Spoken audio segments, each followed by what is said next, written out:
Let's go. Yeah. For those of you that want to know what we're all about, it's like this, yo. This is 10% luck.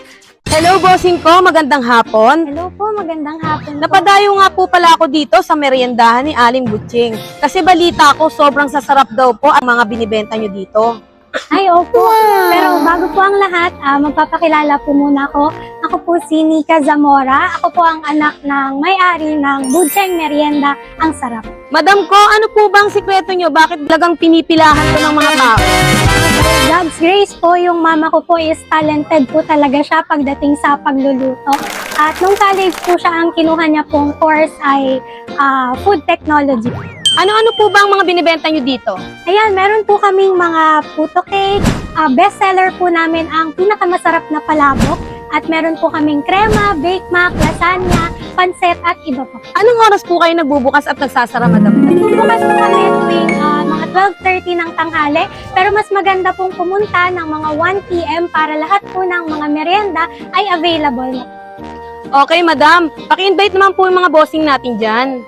Hello po mga bossing! Iniimbitahan ko po kayong lahat na pumunta sa aming munting tindahan. Dito lang po yan sa 241 Manrique Street, Sampaloc, Manila.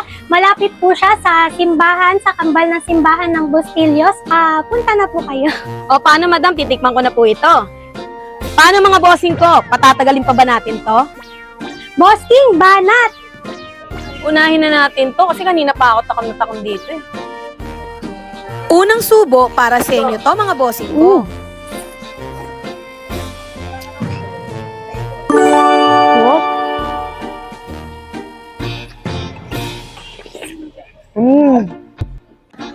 Ang sarap ng pinakasos nila.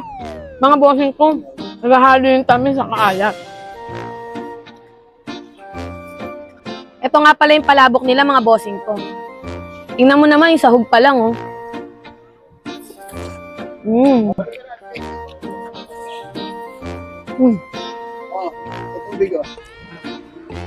Isa rin pala to sa mga binabalik-balikan, mga bossing ko, ang creamy lasagna nila.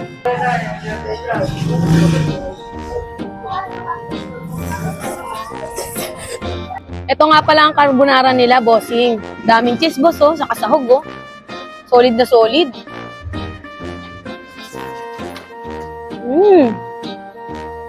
Sarap. Cheesy na cheesy to, boss. Tikman na rin natin to, bossing.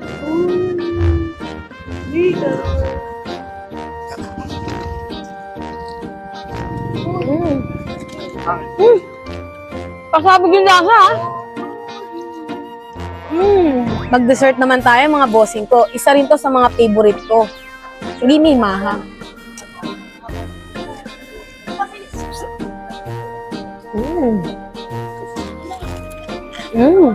Creamy. Nga po pala ang crema di fruta na isa sa mga naging favorite ni Boss Kevin Vlog. Tikman na natin. I-rate nga natin to kung talagang totoo.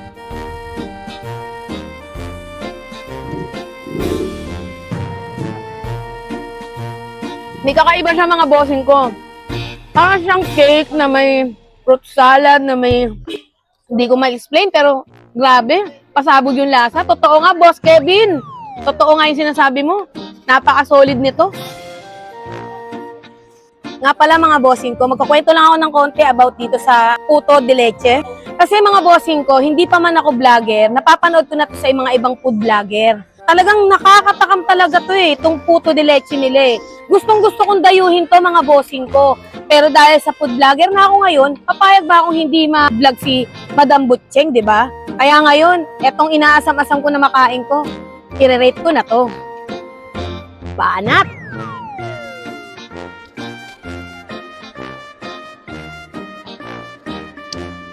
Hindi naman pagsasalita sa sobrang sarap nito. Promise, mga bossing ko. Huwag na huwag nitong hindi matitikman. Pag dinayo ito si Butching, huwag kayong papayag na hindi nyo ito mabibili, ha? At palalong-palalo to, sisiguraduhin ko sa inyo, makakalimutan nyo pati asawa nyo.